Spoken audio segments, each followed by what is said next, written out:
आज के इस वीडियो में हम चर्चा करने वाले हैं कुछ ऐसे शब्दों को लेकर जो कि जिनका अर्थ जो है हम केवल एक ही आंकते हैं, एक ही अर्थ उनका लगभग समझते हैं। आज हम इस वीडियो में चर्चा करेंगे साधु, संत, ऋषि, मुनि आदि शब्दों के बारे में। तो इतने सारे शब्द हैं और इनका अर्थ हम केवल एक ही आंकते हैं, एक जैसा ही अर्थ हम लगभग समझते हैं। तो इस वीडियो में हम बात करेंगे साधु, संत और महात्मा शब्द के बारे में, तथा जो अगला वीडियो होगा उसमें हम बात करेंगे ऋषि, मुनि और सन्यासी शब्द के बारे में। नमस्कार, मैं आरती शर्मा आप सभी हिंदी प्रेमियों का अपने YouTube चैनल हिंदी भाषा हमारा गौरव में स्वागत करती हूं। तो सबसे पहले हम बात करेंगे साधु शब्द के बारे में। साधु शब्द जो कि संस्कृत के साध धातु से आया है। साध धातु में उन प्रत्यय लग जाने से साधु बना। साध का अर्थ होता है कोई कार्य साधना या फिर निपुण या फिर कुशल। ये जो साधु है ये साधना करता है, अपने स्वयं को बांधकर यम नियमों के बंधनों से जो है वह मोक्ष को प्राप्त करता है। यम नियमों के बंधनों में बंधकर वह मोक्ष को प्राप्त करता है। तो साधु जो है वह स्वयं को साधता है, मोक्ष को साधता है, ईश्वर की भक्ति को साधता है और आध्यात्मिक जगत को साधता है। तो इसी प्रकार से अगर हम साधु शब्द की बात करें तो साधु जो है वह कोई भी हो सकता है। कोई अनपढ़ व्यक्ति भी जो है साधु हो सकता है। तो अब बात करते हैं साधु के गुणों की, किस प्रकार के साधु के गुण होने चाहिए। तो लघु सिद्धांत कौमुदी में कहा गया है साधनोति परकार्यमिति साधु। साधु में क्या गुण होने चाहिए? वह पर कार्य को समझे, यानी कि दूसरों का भला चाहने वाला हो, वही साधु है। और इस प्रकार से अगर हम हमारे भारत देश में, हमारे देश में, हमारे ग्रंथों में अगर साधु शब्द का महत्व समझें तो श्रीमद् भगवद गीता है, उसमें श्री कृष्ण ने कहा है परित्राणाय साधूनाम विनाशाय च दुष्कृताम धर्म संस्थापनार्थाय संभवामि युगे युगे। इस प्रकार से श्री कृष्ण कहते हैं कि जब जब धर्म की हानि होती है, साधुओं की रक्षा की बात होती है, तब तब मैं जन्म लेता हूँ। तो इस प्रकार से आपने साधु शब्द को समझा। अच्छा, इसी साधु शब्द के बारे में अगर हम आज के संदर्भ में बात करें तो साधु किसी सज्जन को भी कहा जा सकता है, यानी ऐसा व्यक्ति जिसमें साधु के गुण हो, सज्जन व्यक्ति के गुण हो, उसको भी साधु कहा जाता है। कबीरदास जी ने तो कहा ही है कि जाति न पूछो साध की, पूछ लीजिए ज्ञान, मोल करो तरवार का, पड़ा रहन दो म्यान।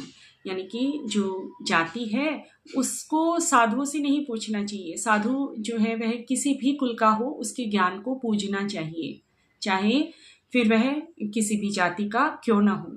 और हमको इस प्रकार से कई दोहों में, कई श्लोकों में साधु का जो महत्व है वो समझ में आता है। अब हम आगे बढ़ते हैं संत शब्द की तरफ। संत शब्द संस्कृत के शांत शब्द से आया है।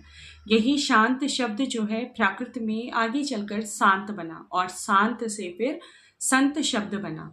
ये जो संत शब्द है ये संस्कृत के सत धातु का बहुवचन कर्ता कारक रूप भी है। तो इस प्रकार से संत में किस प्रकार के गुण होने चाहिए? संत में गुण होने चाहिए कि वह शांत हो, वह दूसरों का भला सोचे। अच्छा, ये जो संत है ये साधु हो सकता है, लेकिन साधु संत नहीं हो सकता। यानी कि संत जो है वह पहले साधना करता है और फिर बाद में संत बन जाता है, और जो साधु है उसको पहले साधना करनी पड़ती है। यानी कि यही साधु जो है वो आगे चलकर संत बन सकता है। तो इस प्रकार से संत जो हैं वे दूसरों का भला चाहते हैं। अच्छा, संतों की महिमा किस प्रकार से गाई गई है? संतों की जो महिमा है आप गोस्वामी तुलसीदास जी के दोहों में देख सकते हैं, उनकी चौपाइयों में देख सकते हैं। जिस प्रकार से तुलसीदास जी हनुमान चालीसा में कहते हैं साधु संत के तुम रखवारे, असुर निकंदन राम दुलारे। तो यहाँ पर हनुमान चालीसा में राम भक्त हनुमान को साधु संतों के रखवाले कहा गया है। और इसी प्रकार से आप कई दोहों में जो है देख सकते हैं, कई चौपाइयों में देख सकते हैं संतों के नाम की महिमा। जैसे चित्रकूट के घाट पर भई संतन की भीड़, तुलसीदास चंदन घिसे तिलक करे रघुवीर। तो इस प्रकार से संतों के आधीन तो भगवान राम भी हैं। तो इस प्रकार से आप संत शब्द की महिमा, संत शब्द का अर्थ आप लोग समझ सकते हैं। अब चलते हैं आगे महात्मा शब्द की तरफ। संत और महात्मा में थोड़ा सा अंतर है। महात्मा जो है वह पवित्र आत्माओं को कहा गया है, ऐसी आत्मा जो कि महान है, ऐसी आत्मा जो कि परकार्य को, परकाज को महत्व देती है, ऐसी आत्मा जिनको दुख होता है दूसरों के दुखों को देखकर, ऐसी आत्मा जो कि सुखी होती है दूसरों के सुखों को देखकर, जिनको ईर्ष्या द्वेष आदि नहीं रहता है। महात्मा शब्द जो है वह महान आत्माओं के लिए प्रयोग में लाया गया है। अच्छा, ये जो महात्मा शब्द, ये जो महात्मा होते हैं, ये महात्मा संत या साधु नहीं हो सकते। कभी कभार जो है संत या साधु भी हो सकते हैं, यानी कि कोई भी ऐसा व्यक्ति जो कि दूसरों के दुखों को देखकर दुखी होता है, सुखों को देखकर सुखी होता है, जिनमें ईर्ष्या द्वेष काम क्रोध मद मोह मत्सर आदि नहीं रहते हैं, ऐसे व्यक्ति महात्मा हो सकते हैं। हम महात्मा शब्द का प्रयोग किन व्यक्तियों के लिए करते हैं? अगर हम इतिहास को उठाकर देखें तो महात्मा शब्द का प्रयोग महात्मा गांधी के लिए किया गया था, जो कि रविंद्रनाथ टैगोर ने दिया था, और इसको महात्मा गांधी ने इतना सहज रूप से जो है स्वीकार भी नहीं किया था। बाद में चलकर उन्होंने इसको स्वीकार किया। खैर, ये बात अलग। इस वीडियो में हमने जाना साधु, संत और महात्मा शब्द के बारे में। अगले वीडियो में हम जानेंगे ऋषि, मुनि और सन्यासी शब्द के बारे में।